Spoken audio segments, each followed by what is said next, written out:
morning, and welcome to Connections Radio Show, where we talk about ideas that matter. I'm glad you've made the connection and are with us today. I'm Lori Fitz, your host. The goal of our show is to explore a wide range of topics that challenge us to see ourselves, our community, and the world around us, that gets us thinking, gets us imagining, gets us out there doing things, gets us connected, and perhaps inspired or challenged to do just a bit more because we've made that connection. So it's coming up on the holiday season, and one of my most favorite things is to go to the ballet. And I love the Nutcracker. And I am delighted today we have Rick Vogt, who is the Associate Artistic Director of the Twin Cities Ballet Company. And a Minnesota Nutcracker is being produced December 13th through the 15th at the Ames Center of Burnsville. And I am delighted I'm ecstatic to talk about ballet. So welcome, Rick. We're glad you're here today. Well, thanks for having me. It's a great pleasure. So the Minnesota Nutcracker, Minnesota Nutcracker, is coming up on the 13th and 15th, but it has a rich history of being developed, and your company has a rich history of coming to the Twin Cities and creating where it is today. What I'd love to do in this segment is give us a sense of the history of how the Twin City Ballet Company came to be. I know it has some roots in education. Tell me more about it, and then we'll for sure talk about a Minnesota Nutcracker throughout as well. Well, Twin Cities Ballet came into its current form in 2010. The parent corporation was founded as a 501c3 back in 2003 for the sole purpose of performing my wife Denise Vogt, who is the artistic director, her Nutcracker. And for several years... So the very beginning was based on bringing the Nutcracker to life. That was the absolute beginning. And it didn't have a specific home. Twin Cities Ballet would have open auditions. There were students from as many as 11 different local schools. And it existed as a community effort and an educational programming to put together the Nutcracker so people had a chance to perform in a professional grade production. And we did that for several years until it started to grow and evolve and develop. In 2010, we realized that this had gone beyond a local production and a local sort of a nonprofit community effort level. Yeah. So we changed the name, became Twin Cities Ballet of Minnesota, and became the resident dance company of Ames Center in Burnsville, which is a 1,000-seat theater. It's the premier professional theater in the South Metro. It's a beautiful location. So that was really the genesis of Twin Cities Ballet as a company, as it moved towards its educational roots into a fully professional ballet company. And both you and your wife have professional dance backgrounds. We were both professional ballet dancers. We met. We were dancing in the same ballet company in Germany, then West Germany. It was before the wall came down. We met there, and when we retired, we moved back to the Twin Cities. I'm originally from St. Paul, so we moved back where I'm from and where my family was. I looked at both your biographies. A lot of story ballet for both of you in bringing stories to life. The story ballet is a key messaging, and it's a foundation of a lot of ballets throughout history. We ourselves had been in a lot of the classics, Swan Lake and Sleeping Beauty and Giselle and Coppelia. And when we started Twin Cities Ballet, one of the goals was to make ballet relevant and accessible to the public in contemporary society. We started writing, and Denise writes the libretto. She will write a story adaptation of the different ballets: Wizard of Oz, Beauty and the Beast, Narnia, based on Chronicles of Narnia. We did a full-length rock ballet to Pink Floyd's The Wall. But the goal is to bring these to life really in the tradition of the classics. That's how Swan Lake, that's how they all started. Somebody came up with an idea, took a known, either a fairy tale or a story, put together the music or had music composed, and created this event for people. And you want to change it up so contemporary audiences can relate. I think there's an image of dance being something that, maybe your parents took you to when you were a kid, and you have an image of just everything being tutus, where you really bring more of the story to life and the excitement of the movement and the dance and traditional ballet into a new way of interpreting and experiencing it. We do try and not be stuck in the 19th century. I think, especially when we do something very contemporary, such as the wall. Pink Floyd. People were wondering, well, how can you do ballet to the wall? It's not something that would tumble to my first, let's do Pink Floyd to ballet. Right. Well, the reason they have trouble with the connection is they're picturing Swan Lake. They're picturing a line of women in white tutus, not contemporary. I mean, that is from the late 19th century. I mean, even in the early 20th century, there was contemporary ballet that was far different, and it's evolved a lot over the past 100 years. Ballet is still relevant. It is still meaningful. It's the foundation of Western dance. And just as Shakespeare is relevant to theater today, absolutely, ballet is relevant to dance and expression and discipline and letting go of some traditions intentionally and sticking to some intentionally as well.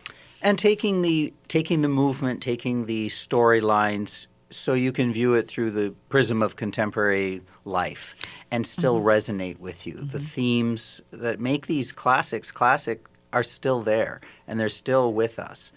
So taking everything with a little bit of a twist, all of our story ballets are original story ballets. We haven't done just a straight Swan Lake, traditional Swan Lake or Giselle, because that's, at this point in this development, isn't really what is our focus. So, for example, Beauty and the Beast, it's an original story adaptation of the original story line of Beauty and the Beast. There's no singing teacups. There's no Disney music. It was a whole classical score composed specifically for our production based on the story. They call it a libretto, the story outline for a ballet. It's called the libretto. So how does that relate to people? Can they see how it's happening? We did a Cinderella 1944 was based in World War II London, and it was inspired by the Cinderella themes. Sure. So there wasn't a straight just do Cinderella in another time. She did meet a handsome Army captain in the Army Air Corps and fall in love, but he knew who she was and knew what size shoe she had. So there's some of the elements we just sort of don't follow through, but we'll touch on those. So they're but we all know the story, so you give each other sort of liberties. Sure, it's both familiar and new at the same time, and in an enjoyable way. People come to us and they say, wow, I didn't know that's what ballet was. And one of my favorite lines, I was good not to say, did you like it? But I asked, it was a boyfriend of one of our dancers. He hadn't seen ballet before. And so I phrased it. I said, is this what you expected? He said, no, it was really good. Sort of without backed missing into that one. And I'm like, okay, well. I guess you had low expectations. But he was amazed. He loved it. And I don't think everyone appreciates the athletics. I mean, the muscle, the strength, the power of the dance, and how that can come through in ballet. And really, it's as strenuous and demanding as any sport. The athleticism, the training regimen that you have to go through to be a professional ballet dancer is the equivalent of any other sport or athletic event. You have to have gross motor skills, fine motor skills, strength, flexibility, balance, musicality. And on top of that, you're supposed to make it look easy. You can't, without effort. You can't grunt and go, ugh. Especially in those lifts. I just lifted someone. You have to do it and with smile grace. afterwards. Yes. And you can huff and puff and catch your breath as soon as you leave stage. Well, I am interested on how you decided to go into ballet initially, and your trajectory that ended up as a lawyer, and then coming back and running a ballet company. And I know we don't have as much time in finishing up this first segment, but we'll talk a little bit more also in the second segment. But what was your inspiration? Why did you decide to go into ballet? I saw the Nutcracker on television. Oh my goodness! So it comes back to the Nutcracker again. And I didn't realize what I was seeing. We were on a ski trip. I had been downhill skied all my life, And we were on our way to the mountains. We got snowed in North Platte, Nebraska, I think it was. And we were in this hotel. And I thought, I've never seen a ballet. Let's check that out. And I watched it, and I was just blown away. I had no idea that's what ballet was. And I didn't realize I was watching Mikhail Baryshnikov and ABT. But the athleticism, Yes. the fact that he could jump the way he did and turn and move and lift people, the whole thing I was just blown away. It's like Plus, my whole he world was magic there. I mean, his character is such that you made it feel like you were the only person in the audience when you were watching it because he was playing for you. I mean, he had such charisma as well. He did, and seeing that, it took a while. I thought, I might try that. That sounds like an interesting. So it wasn't some lifelong dream for me. It was pretty late. I was a junior in high school when I started dancing, and it really, I just started taking once a week, took an adult beginner class, and I thought this was fun. I thought I'd do it some more, and by the second month, I was taking every single day. I just threw myself into it wholeheartedly, and then just trained like crazy. I had to catch up. And you've done quite a bit of interesting work, West Side Story, Chicago, for the musicals. Then movies, of course. You were Footloose, the original movie. Then you were all over the country and all over Europe as well. Well, it takes you around. I mean, if you're on tour, one company can hit many, many states and perform in different places. I've also danced. Dancers still are gypsies. We do tend to move. You've got such a short career. You want to get the most out of it that you can. So even some places people really enjoy where they are, there's still that, but maybe I should try something else. And there's always an evolution. I mean, Baryshnikov himself, a lot of people, they were sad they didn't get to see the big, huge bravura variations because even at the peak of his career, he started experimenting with Twyla Tharp and more of the contemporary work, because that's what he wanted to do as well. And then went off and did films as well, and produced and directed. And White Nights was a great, way back when. Yeah. So there was that. Yeah. So we do travel. We do move around. Some people are very fortunate. They find that company, stick with that one company for a long time, and that's great too. Whatever works with their career and their life. Their development. Was it ever your dream to have your own theater, your own ballet company? Never. Surprise. Even as a dancer, I really wasn't interested in even choreographing. They had events where the dancers had opportunities to choreograph, and I was focusing then on dancing. I didn't plan to be a teacher, choreographer, coach, or a director. And here you are doing all of that. That is true. And I want to encourage my audience to make sure you go see A Minnesota Nutcracker, December 13th through the 15th. You can go to the Ames Center to go see that. Now, to get tickets, go to the TwinCitiesBallet.org and look at their upcoming performances. It's going to be wonderful. And we'll be learning more about A Minnesota Nutcracker, as well as some of the other members of Twin City Ballet and its history and the rich stories that they bring to our Twin Cities area. So we'll be right back after just a couple commercials, so stay with us.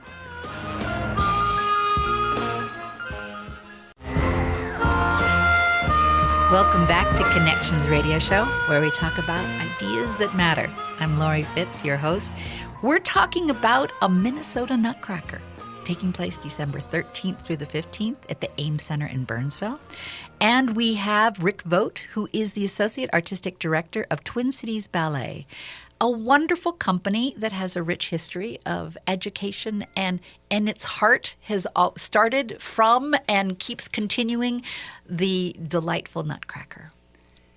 Yes, thanks. And we developed through the years as our original parent corporation it's called Lakeville City Ballet. That's the 501c3. It is a nonprofit. We do rely on donations and support. I would like to give a quick shout out to the Minnesota State Arts Board, who has given us a ongoing operations support grant. So thank you to the voters of Minnesota who are making Twin Cities Ballet possible. We adopted the name Twin Cities Ballet in 2010 in conjunction with our move to Ames Center.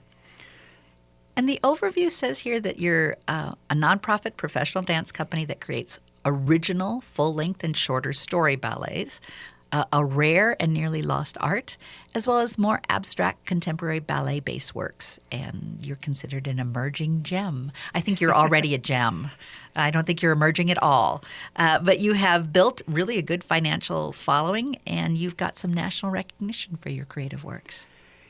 Yes, and the fundamental goal is to really make ballet accessible, to provide these kind of stories, whether it's thematic in an abstract way, to touch the audiences, and not just ballet fans with long-term experience. Really frustrated is when said, I don't go to ballet because I don't think I'll understand it, Right. or I don't know if it's good or not, or I'm intimidated. Ballet is very approachable if done well. And with the story that you can relate to. The story makes it much easier because then gives you access. You're following along. You can you recognize the story. Our stories, they are original adaptations. So Denise, who's the artistic director, she will write the libretto and the story of the ballet, where it ties in with elements and themes of these classic stories, but in a way that we can present. The audience will be able to follow along without being confused, without being intimidated. It is accessible, it's approachable, and develop that love of ballet that we have. You also have outreach. You do education, and you interact with children all over, bringing art and dance and history into schools, and opportunities for children to interact in the arts. Part of our mission is to bring ballet and make dance accessible to all. And with the students and the outreach, we've done collaborated with local school districts. We've done it with art centers and other community, and we've done shows with Minneapolis Institute of Art, or for instance, the Lakeville School District themselves, the Lakeville Area Art Center. We do a number of different things. We do combinations of lecture demonstrations where we talk about the history of ballet and then show it. We bring the professional dancers to these events. Sometimes they're little hour-long programs. We've done miniature versions. We call it Mini Nutcracker or Mini Narnia. And it's an abridged version designed to introduce either novices or younger people to the art of ballet, explain what ballet is, that you can tell a story through music and movement without words. And then we have the professional dancers there. We'll maybe dictate or narrate a little bit, here's what's going to happen next.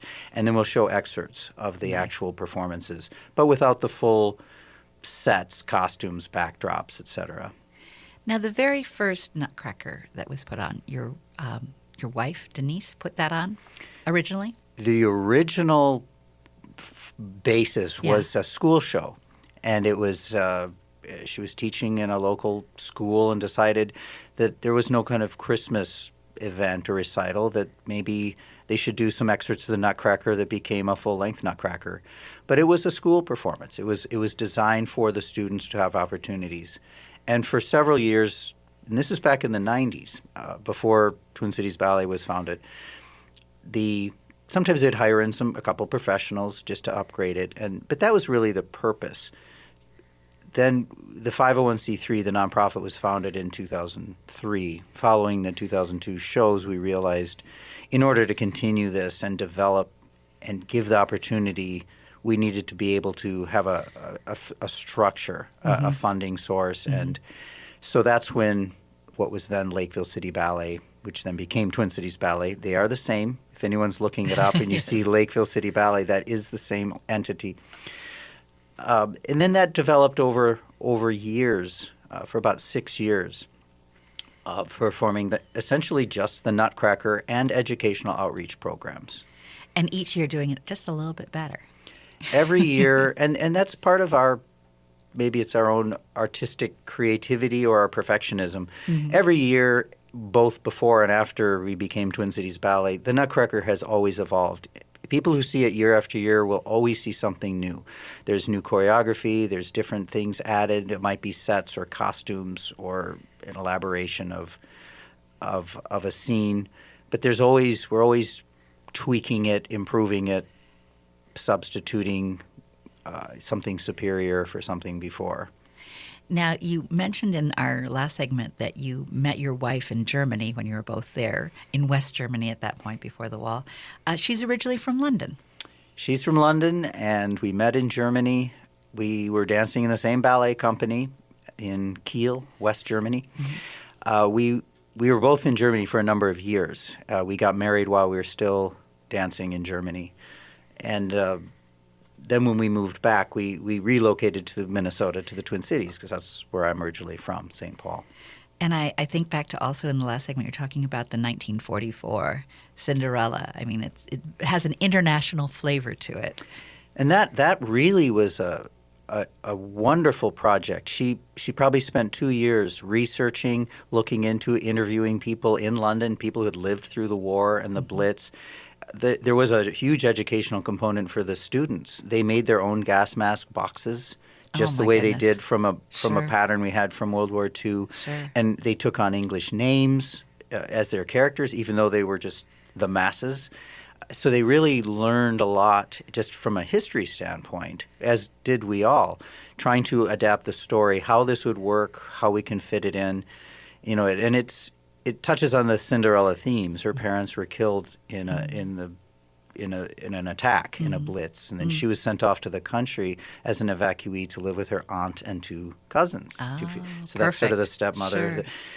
There was a little local school country dance. Some Americans show up from the local air base, put on, you know, a swing dance like it was sing, sing, sing, and it burst into a big swing dance number. And then during the course of the evening, she meets this handsome captain in the Army Air Corps, and they fall in love. The midnight, they kiss. The air raid sirens go off. Wow. So that's why he had to leave. She does drop her shoe. But I like that he had to leave, not her. He has to leave and run away, because they have to go fight. Sure.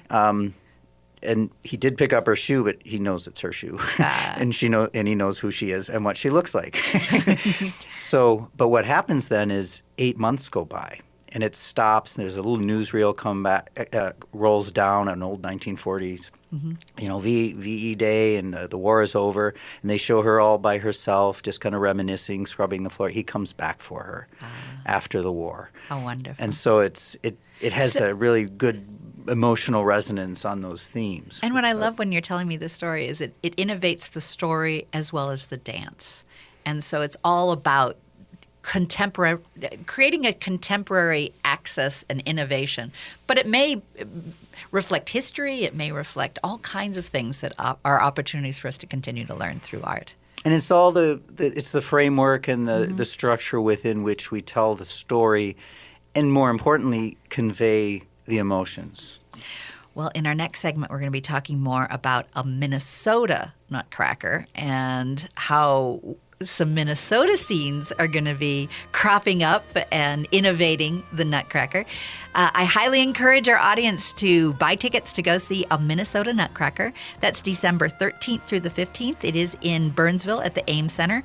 And you can get tickets by just going to their website, and that's twincitiesballet.org. We'll be right back. Stay with us.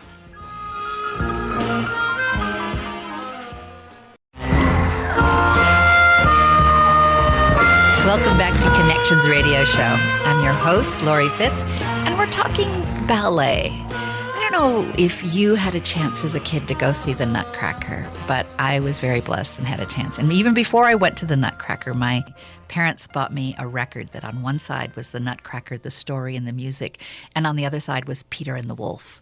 And I had great imagination about what could be in a ballet, even before I went to the ballet, and love seeing the magic of ballet on stage. And so I'm delighted today to have the Associate Artistic Director, Rick Vogt, who is talking to us today about Twin Cities Ballet, as well as a Minnesota Nutcracker.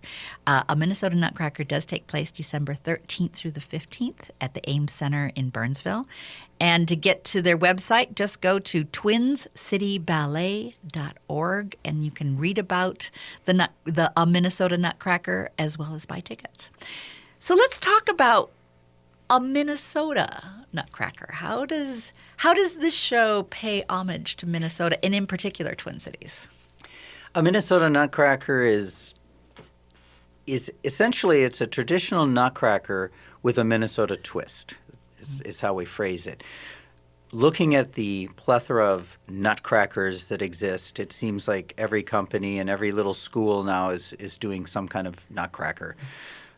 We decided we wanted to connect in a better way, in a more geocentric way with where we're from. We are Twin Cities Ballet of Minnesota. And part of the innovation so that people connect with the piece. They'll connect with it, and there's some fun. You recognize certain things. So we have custom designed and painted backdrops, and the settings have changed. So they are still getting Tchaikovsky's music. It's still Clara and Drosselmeyer. They still go to the land of the sweets. I mean, you've got the traditional Nutcracker. So, and I say that because some people hear it and they're like, "Oh no, is this Oli and Lena go ice fishing?" No, it's really the Nutcracker. But a Minnesota Nutcracker has the settings have changed. Don't take away my Plum Fairy. That's exactly. So, the opening scene, it's in Rice Park in St. Paul. There's the landmark center right there. It's like you're right in that park. You can see the Capitol and the cathedral up on the hill. We took a little liberty with some of the statuary. So you have ice sculptures reminiscent of the Winter Carnival, but there's a swan, there's a nutcracker, there's ballet-related sculptures, and the main sculpture in the middle is a woman in a tutu on point. Well, and what's wonderful about that park is it's one of the most historical performance parks. It was one of the first places that the circus would come to the territory and actually perform there. So by picking that, you really pick sort of a heart of performance as well of Minnesota.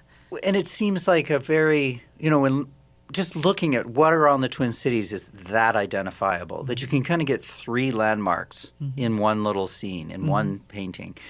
And we thought that would be a wonderful place to start. It moves to a Summit Avenue mansion. And that's an inside shot, but if you look carefully out the windows, you can see the cathedral. There's the Capitol. If you took the buildings away, you could actually see the Capitol there. And there is a place on Summit Avenue. It's actually in the middle of the street. You do have that view. Then it moves to the snow scene to the banks of the Mississippi in Minneapolis. And there's a beautiful moonlit stone arch bridge in the background. You would essentially be down below the Guthrie, where the new Guthrie Theater is on there. If you were kind of down on that bank looking, you would have that background. And what most people don't realize, but the Sugar Plum Fairy's palace, and I like to challenge the kids, nobody can figure this out. It's patterned after the second floor rotunda of the Minnesota State Capitol. Oh, really? So you have all the arches and the pillars. We've just replaced the statues. Instead of a man in a top hat and and a coat and a cane, it's a Arabian dancer or a Chinese dancer, from the different dances from the Nutcracker. And what a wonderful idea to take our politics, essentially, and create an international sense of Sugar Plum Fairies, which is just perfect. There you go. Hadn't quite thought of it that way. But why not? I mean, why not go to the rotunda? Yeah, but it's you, and you also have to imagine the rotunda without the big hole in the floor. Sure. Sure. So fill in the hole, and then it just repeats. So it really is trying to give that sense of something a little bit different. The ballet itself, I believe, was already very distinctive in the way it approaches doing the full-length Nutcracker ballet. We incorporate humor and interest. There's the entertainment factor that just makes it enjoyable. I've had people who come and I didn't quite know how to believe them, but they say, "Oh, this was better than some major company in the country," and it's like, no, it wasn't. It can't be, right? But they enjoy it more because they are entertained. They still get this top, high quality professional dancing, but they have fun. When you giggle, you get inside your heart. When it's something you can appreciate grandeur. But if it's something that you can relate to and enjoy and remember and treasure, it has a special place. And one of the a lot of Nutcrackers involve a lot of children, so that's not a new thing. There are professional companies that don't really use kids, and sometimes they're just not as fun. People like watching little kids if they're used well. What we try to avoid is children or students doing parts that should be done by adults, that should be done by, or at least very advanced dancers. Then it looks like a recital. Right. We use the children in parts that are either small people, like angels or the mice, or their children, the Mother Ginger's children, or in the party scene. And they're all different ages children. You can have some, 8-year-olds and some 14-year-olds because it's a party. Sure. You don't have everyone the exact same age. So we do try, and that's part of Twin Cities Ballet's mission as well, is to give these opportunities for students to be in a professional production, in a professional theater with professional choreographers dancing alongside professional dancers. And that is unique. And it's an experience that really stays with them their whole life. Different from a school show where you might have one or two professionals. It's really that opportunity to be in that level. And it goes all way. The dancers love working with the kids. The kids love being in these shows with the dancers. And my guess is that they like to come back and see the shows. After they've been able to perform in it, they feel sort of a kindred spirit to the show going up each year. We have usually they don't get to see it till they're adults because they've been in it every year. Sure. They say, "Can we ever see a Nutcracker?" Yeah. We've had students come back with their kids. Oh. And they come back and they train in the school and they come and see the Nutcracker and they grow up. What a generational gift. It does. It starts to become a tradition that carries on over time. So usually I guess the way I like to phrase it, the use of children in a way that enhances the production, not instead of advanced dancers and students. So that's something we really try to do, and I think we do it well. It sounds like it was part of your intention in going into a professional focus, going from educational to performance with education. It is. The growth of Twin Cities Ballet essentially it's since 2010. We became Twin Cities Ballet, became the resident dance company of Ames Center. We hired our first full season-long professional dancers in 2013. So the growth, and it was 2 dancers. And then we still had project dancers coming in for the different shows. We now have 14 adults. Wow. 7 full company members. We have a number of adult apprentices. And in addition to the advanced students and the whole body of, so the cast of a Minnesota Nutcracker is over 130 Oh, my goodness. people involved, counting everyone. I have to imagine part of that is the stage itself as well. In that, did you have 130 back in 2002 when you were first getting started? Or does the Ames space allow for a larger participation? There's a lot of theaters. There's high school theaters even that are the same size. Oh, really? They're 1,000 seats and they've got beautiful stages. The difference was really more in the quality of the space, and for the audience experience. You could have the most beautiful high school, and that could be a great place to do certain things, but it's still a high school. Walking into Ames, it's a professional theater, and they have a beautiful park outside with fountains and statuary, sculptures.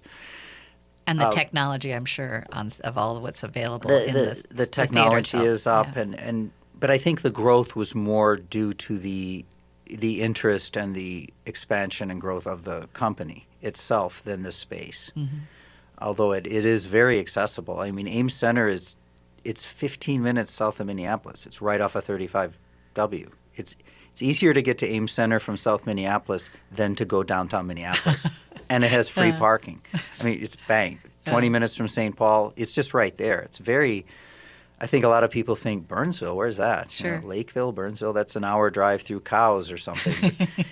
It's really close and very convenient.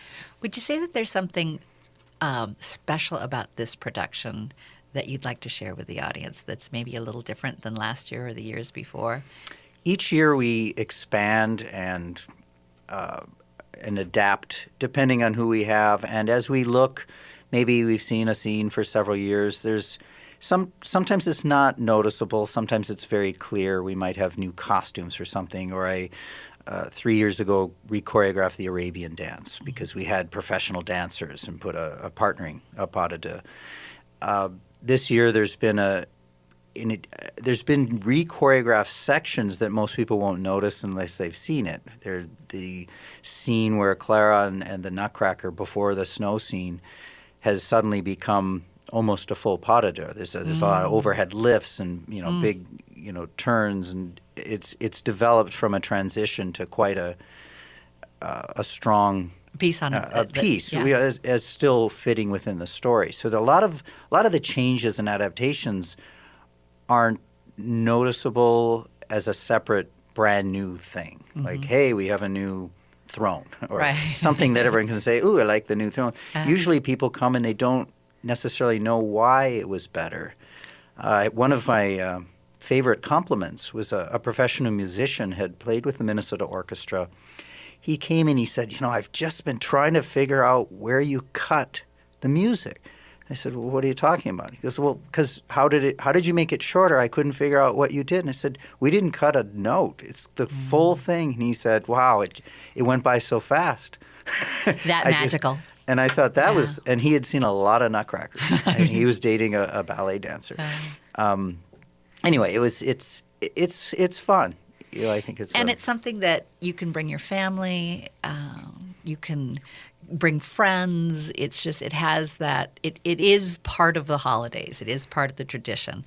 But I love the idea that you are honoring our Twin Cities and honoring our St. Paul and Minneapolis. And I have to imagine that children love that too, to be able to recognize. It's fun to have a faraway place, but it also is very special to recognize and to celebrate where you're from and see it on stage. Well, thank you.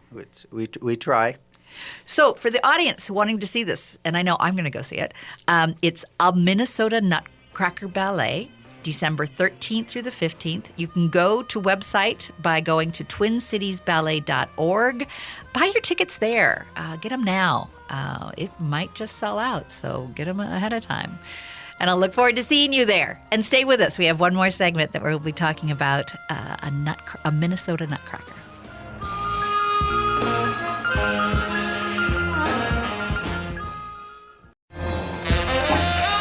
Welcome back to Connections Radio Show. I'm Lori Fitz, your host, and we've been talking about the Nutcracker, and we've been in particularly celebrating a Minnesota Nutcracker that's taking place December 13th through the 15th at the Ames Center in Burnsville. Magical place where bringing ballet to life and allowing us to have access to innovation and ways to do ballet in marvelous ways that have updated and created a cool factor in going to see the ballet that I highly encourage you to go see. It's December 13th through the 15th. You can get tickets by going to twincitiesballet.org. And we're also going to be talking about some of the other performances coming up. But before we do, we want to make sure that you know that this ballet show, the Minnesota Nutcracker, is really for all ages. It's for 3-year-olds to 90-year-olds. If you love the ballet and you go to the ballet, it's a wonderful ballet. If you've never gone to the ballet, it's a wonderful ballet. It's a wonderful way to celebrate the holidays. So often we get busy and we're looking for gifts, and the spirit of Christmas kind of gets missed in all of it. If you want to bring back really the beauty of Christmas and time to come together as a family, I highly recommend going to see this show.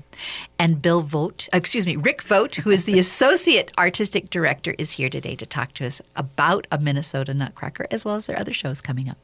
Well, thank you. And just to follow up on one thing you said, the all ages. Yes. Really, we've had people who I many times I get almost word for word the same scenario. My child, I need to sit near the aisle. They don't hold still more than 10 minutes. They come back and say, I can't believe it. Didn't move for 2 hours. Sat mesmerized. It's a very approachable ballet. If you've never been to a ballet, this is one of the easiest ones to see. Everybody knows all the music. The story's fun. It has a lot of different short scenes. So if maybe find something not as interesting as something else, it only lasts for a few minutes and it shifts to something new. So it's a really great family event, or just whether you're a ballet fan or not, as you said. I think it's a great opportunity to experience. And what's special about this one is that it really celebrates our Minnesota. So if you're proud of St. Paul and Minneapolis, as I am, you can come see the ballet come to life in Minnesota.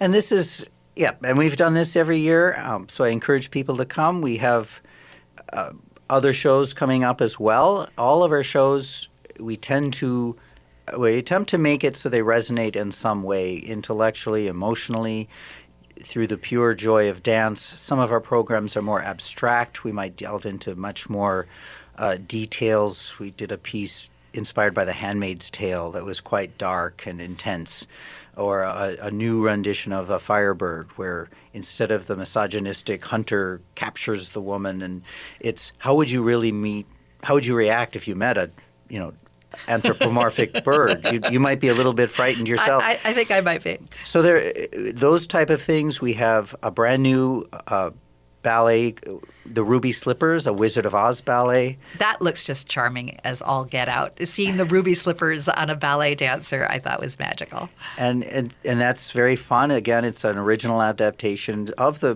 books and the story. We've done the full-length rock ballet to Pink Floyd's The Wall, which we will be doing again this year in conjunction with a fundraiser for the Lakeville Area Arts Center. It's a little bit different focus. Our educational outreaches do continue. Before we leave The Wall, I'm taking a look at, and again, the website is twincitiesballet.org. The Wall looks very cool. The ballet dancers in jeans, or it looks like jeans. They're technically jeggings. They're flexible. Uh-huh. But they are there. It is a contemporary ballet. They are on point. It is ballet, but it's very contemporary, the movement. There's no tutus. There's because it's rock music. It's Pink Floyd. We can convey that story. There's a lot of analysis of the meanings of each of the songs, how to interpret, come up with our own individual story arc that will resonate and bring this forward to life. One of the critics said in many ways it was more rewarding than the original, which is like, whoa, careful saying that. So you've got Ruby Slippers, A Wizard of Oz, and that's May 8th through May 10th. And then Mini Narnia looks like it's March 28th. And the Mini Narnia, that's another educational outreach program, an abridged version of the Chronicles of Narnia designed to introduce children or novices. Well, the Aslan lion looks absolutely delightful. We've had incredible, our costumes, our sets, the costuming is phenomenal, and it's almost all done by volunteers, spending hundreds and hundreds of hours sewing and gluing and creating these for us. So I know I have parents and grandparents out there that are looking to do something special with their families. Consider going to see a Minnesota Nutcracker this season, and then in the spring, take a look at their website, keep up with what they're doing, because once you see this delightful ballet, you'll want to see the others as well.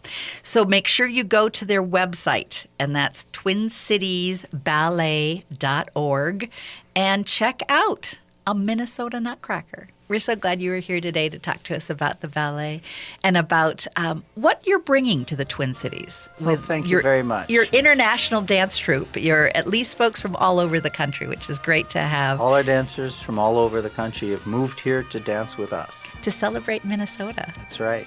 Make it their home.